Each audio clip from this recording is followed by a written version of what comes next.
نہایت ادب و احترام کے ساتھ درخواست کرتا ہوں جناب ڈاکٹر عبدالمالک صاحب دامت برکاتہم سے کہ تشریف لائیں اور اپنے مواعظ حسنات سے سامعین کو مستفیض فرمائیں۔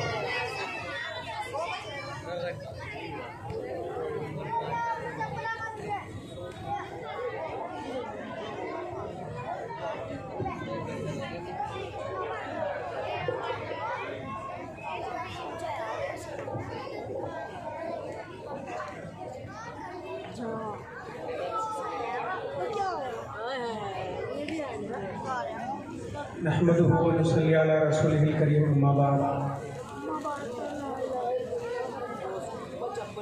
قال النبي صلى الله عليه وسلم من تواضع لله رفعه الله۔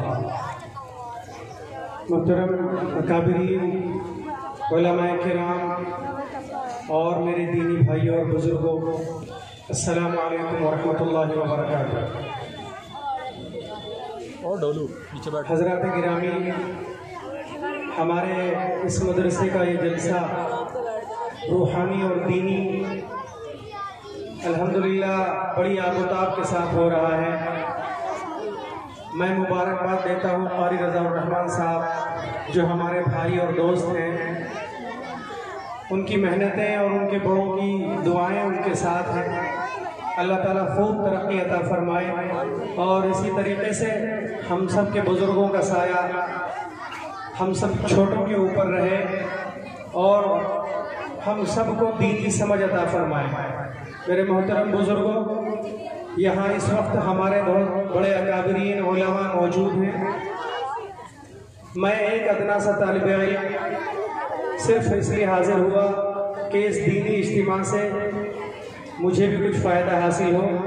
باقی بیانات اور نصیحتیں تو ہمارے بڑوں کی ہوگی، لیکن ہم چھوٹوں کے لیے بڑوں کا حکم بھی بڑی بات ہوتی ہے۔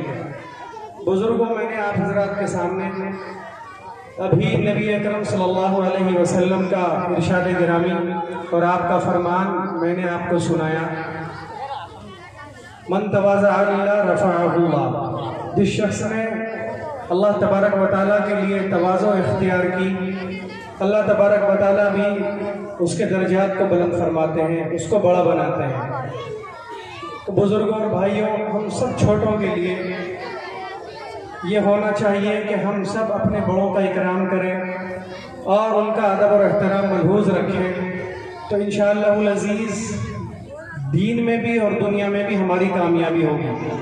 بزرگوں اور بھائیوں، یہ اللہ کے نبی صلی اللہ علیہ وسلم کا فرمان ہے۔ یہ میری اور آپ کی یا کسی کی کوئی بات نہیں، بلکہ اس شخص کا فرمان ہے جو اللہ کے نبی اور ہم سب ان کے ماننے والے، ان کی شریعت پر عمل کرنے والے ہیں۔ تو بزرگوں، جو شخص جو بات اللہ کے نبی نے فرمائی ہو، اس کے اندر کوئی کمی اور زیادتی نہیں ہو سکتی۔ اگر اس پر ہم عمل کرنے کی کوشش کریں تو انشاءاللہ کامیابی، کامرانی اور فلاح ہمارے مقدر میں ضرور ہوگی۔ میری بات غلط ہو سکتی ہے، جھوٹ ہو سکتی ہے، لیکن اللہ کے نبی صلی اللہ علیہ وسلم کا فرمان، اس کے اندر کوئی گنجائش ہی نہیں ہے کہ اگر اس پر کوئی حرف بھی کوئی بولے یا کوئی انگلی اٹھائے۔ تو بزرگوں، آپ کی باتیں اور اللہ تبارک و تعالیٰ کا فرمان بڑی چیز ہے۔ سب سے پہلے اگر اس کی بنیاد رکھی گئی، اور یہ تواضع جو ہے میرے بزرگوں عاجزی اور انکساری کا نام ہے۔ سب سے پہلے اگر ہمارے علماء یہاں پر موجود ہیں، جو نافرمانی کری تھی وہ ابلیس نے کی تھی۔ اللہ تبارک و تعالیٰ کے حکم کو نہیں مانا۔ اللہ تبارک و تعالیٰ نے اس کو حکم دیا کہ اس مٹی کے پتلے کو تم سجدہ کرو، لیکن میرے بزرگوں اس نے اپنی عقل کے گھوڑے دوڑائے اور یہ بات کہی کہ مجھے تو آپ نے آگ سے پیدا کیا اور اس پتلے کو مٹی سے بنایا ہوا ہے، تو یہ عقل گوارا نہیں کرتی کہ میں ممتاز ہوں، میں فائق ہوں، میں بڑا ہوں اور ایک چھوٹی سی چیز کو جو بے جان ہے میں اس کو سجدہ کروں۔ تو بزرگوں، مقصد یہ نہیں تھا، بلکہ اصل اللہ کا حکم تھا، اللہ کی فرما برداری تھی۔ اگر وہ تواضع، انکساری، عاجزی کو اختیار کرتا تو اس کے اسی طریقے سے درجات بلند رہتے، لیکن اللہ کے حکم کو ٹھکرایا اور اپنی عقل کا استعمال کیا تو بزرگوں اللہ نے اس کو اپنے دربار سے جو ہے دھتکار دیا۔ نافرمانی بہت بری چیز ہے، فرما برداری، تواضع، انکساری بڑی چیز ہے۔ بزرگوں اور بھائیوں، اللہ کے نبی صلی اللہ علیہ وسلم کے ارشادات جو فرمائے آپ نے، اس پر عمل کر کے دکھایا۔ آپ پورے کے پورے عملی نمونہ تھے، اور آپ ہی کی زندگی ہم سب کے لیے نمونہ ہے۔ تو آپ نے جو فرمایا من تواضع للہ رفعہ اللہ، بزرگوں آپ نے کر کے بھی دکھایا۔ اپنے ساتھیوں، اپنے صحابہ کے ساتھ آپ صلی اللہ علیہ وسلم کا میل ملنا جلنا بھی ایسا ہی تھا۔ اگر آپ سے بزرگوں اللہ کے نبی صلی اللہ علیہ وسلم سے کوئی ملاقات کرتا، کوئی بات اپنی کہتا، اپنی کوئی پریشانی کا اظہار کرتا، تو آپ پوری توجہ کے ساتھ اس کی بات کو سنتے۔ اور اگر آپ سے کوئی مصافحہ کرتا، یہ احادیث میں یہ بات ہے، ہمارے بڑے اور علماء موجود ہیں کہ آپ پوری توجہ کے ساتھ اور پورے اطمینان کے ساتھ اس کی بات کو سنتے اور اس سے مصافحہ فرماتے تھے۔ یہ نہیں ہوتا تھا جس طریقے سے ہم سے بے توجہی ہوتی ہے کہ اگر ہم سے کوئی مصافحہ کر رہا تو ہمارا ذہن کہیں اور ہے اور ہم اس کی طرف پورے متوجہ نہیں ہیں۔ آپ صلی اللہ علیہ وسلم کا چہرہ مبارک بھی اس کی جانب متوجہ ہوتا تھا۔ تو آپ اپنے ساتھیوں کا، اپنے صحابہ کا اتنا خیال فرماتے تھے۔ تو بزرگوں یہ بڑی بات ہے۔ آپ صلی اللہ علیہ وسلم نے تو ہم سب کی فکر 1500 برس پہلے کی ہے۔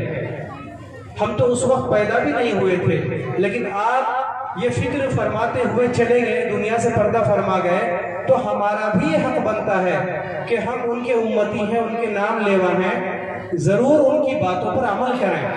تو بزرگوں آپ صلی اللہ علیہ وسلم نے یہ اختیار کر کے دکھایا یہ طریقہ اور یہ نمونہ پیش فرمایا کہ اگر کوئی شخص آپ سے مصافحہ کرتا اور آپ سے ملاقات کرتا تو آپ پوری توجہ کے ساتھ اس سے مصافحہ فرماتے، جب تک اگلے آدمی کا، اپنے ساتھی کا اطمینان نہ ہو جاتا آپ ہاتھ بھی پیچھے نہ کھینچتے تھے۔ تو یہ بڑی بات ہے میرے بزرگوں، یہ تواضع اور انکساری ہے، عاجزی اس کا نام ہے۔ اسی طریقے سے بزرگوں آپ صلی اللہ علیہ وسلم مجلس اور محفل کے اندر بیٹھتے تو کوشش کرتے اور اس بات کا خیال فرماتے کہ اپنے ساتھیوں کو کوئی تکلیف نہ ہونے پائے۔ اگر کوئی ساتھی بیٹھے ہوتے تو آپ خود اپنے پیروں کو، اپنے جسم کے اس اعضاء کو، اپنی ٹانگوں کو سکیڑ کر بیٹھتے، یعنی آداب کا پورا خیال فرماتے تھے۔ تو بزرگوں اور بھائیوں ہم کو بھی خیال فرمانا چاہیے ان آداب کا۔ ہمارے بزرگ اور علماء اگر بیٹھے ہوں اور ہمیں ان سے فائدہ ہوتا ہو دین کا چاہے دنیا کا، تو بزرگوں ہمارا فرض بنتا ہے کہ ہم ان کا ادب اور احترام کریں۔ ہم ان کی بات تو سننے آئے ہیں لیکن ملحوظ نہیں ہے آداب احترام، تو بزرگوں پھر اس کا پورا فائدہ ہمیں نہیں حاصل ہوگا۔ تو کسی بھی بات کے اس پر اختیار کرنے کے لیے ضروری ہے کہ اس کے پورے آداب کا بھی خیال رکھا جائے۔ مثال کے طور پر بزرگوں ہم نماز پڑھتے ہیں، اللہ کی عبادت کرتے ہیں، تو اگر بھائیوں ہم نے طہارت حاصل نہ کی اور ہم نے وضو صحیح طریقے سے نہ کیا اور جو اس کے فرائض ہیں، جو واجبات ہیں، جو اس کی ضرورت ہے، جو شرائط ہیں، اگر ہم نے وہ پوری کی پوری صحیح طریقے سے نہ ادا کری تو بزرگوں ہماری نماز بھی صحیح طریقے سے ادا نہیں ہوگی، ہماری نماز بھی نہیں ہوگی درست، وہ عبادات بھی نہیں ہوگی، کیونکہ ہم نے وضو نہیں کیا، ہم نے طہارت حاصل نہیں کی، ہم نے پاکی حاصل نہیں کی، ہم نے صحیح طریقے سے وضو نہیں کیا۔ تو ایسے ہی بزرگوں دین کی بات سننے کے لیے اور علم حاصل کرنے کے لیے ادب اور احترام، عاجزی اور انکساری بھی نہایت ضروری ہے۔ ہم دینی جلسوں میں آتے ہیں، اگر ہم آداب ملحوظ نہیں رکھیں گے، ہم اطمینان کا اظہار نہیں کریں گے، ہم جو ہے عاجزی اور انکساری نہیں اختیار کریں گے، اگر ہمارے بزرگوں نے ہم سے کہہ دیا کسی بات کو روکنے کے لیے تو ہمیں رک جانا چاہیے، اسی کا نام عاجزی اور انکساری ہے۔ تو بزرگوں یہ بہت بڑی چیز ہے، حالانکہ ہم سمجھتے ہیں کہ وہ چھوٹی سی چیز ہے، لیکن اللہ تبارک و تعالیٰ کے نبی صلی اللہ علیہ وسلم نے خود یہ عمل کر کے دکھایا۔ تو اللہ تعالیٰ بزرگوں اور بھائیوں ہم سب کے دلوں سے بڑائی کو، تکبر کو، یہ ساری چیزوں کو نکال دے، کیونکہ جب تواضع عاجزی ہوگی تو آدمی کے دل سے تکبر اور بڑائی بھی نکلے گی۔ بزرگوں اور بھائیوں بڑائی تو اللہ تبارک و تعالیٰ کو ہے، صرف اللہ ہی بڑے ہیں، آپ کے علاوہ کسی کو بڑائی جچتی ہی نہیں ہے ساری کائنات میں بھی۔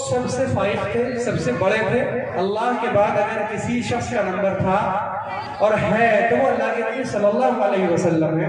آپ سے بڑھ کر نہ کوئی بادشاہ، نہ کوئی عالم ہے، نہ کوئی بزرگ ہے، لیکن آپ نے تواضع اور انکساری کی انتہا کر کے دکھائی ہے. آپ نے ایسا عملی نمونہ پیش فرمایا کہ ساری دنیا عش عش کرتی ہے، ساری دنیا جو ہے اس کی مثال پیش کرتی ہے. صرف مسلمان ہی نہیں بلکہ دوسرے مذہب کے لوگ. آپ نے لوگوں کے ساتھ ایسے واقعات رونما ہوئے آپ کے، اور ایسی مثالیں آپ نے پیش فرمائی کہ دنیا نے جو ہے آپ کی عاجزی اور انکساری اور آپ کی تواضع کی وجہ سے اسلام کو قبول کیا، دل سے لگایا آپ کی باتوں کو. تو بزرگوں یہ بہت بڑی چیز ہے، اور جب انسان کے اندر یہ چیز آتی ہے تو بڑائی بھی دور ہو جاتی ہے. تو اللہ تعالیٰ ہم سب کو بڑائی سے، تکبر سے، حسد سے ہم سب کی حفاظت فرمائے اور یہ چیز ہمارے دلوں سے نکل جائے. بھائیو بزرگوں، صرف بڑائی تو اللہ ہی کے لیے ہے، تو ہمیں اس اللہ کے فرمان پر اور اللہ کے نبی صلی اللہ علیہ وسلم کے اس ارشاد پر عمل کرنے کی توفیق عطا فرمائے، اور اپنے تمام اکابر کی، تمام بزرگوں کی، علماء کی قدر کی توفیق عطا فرمائے.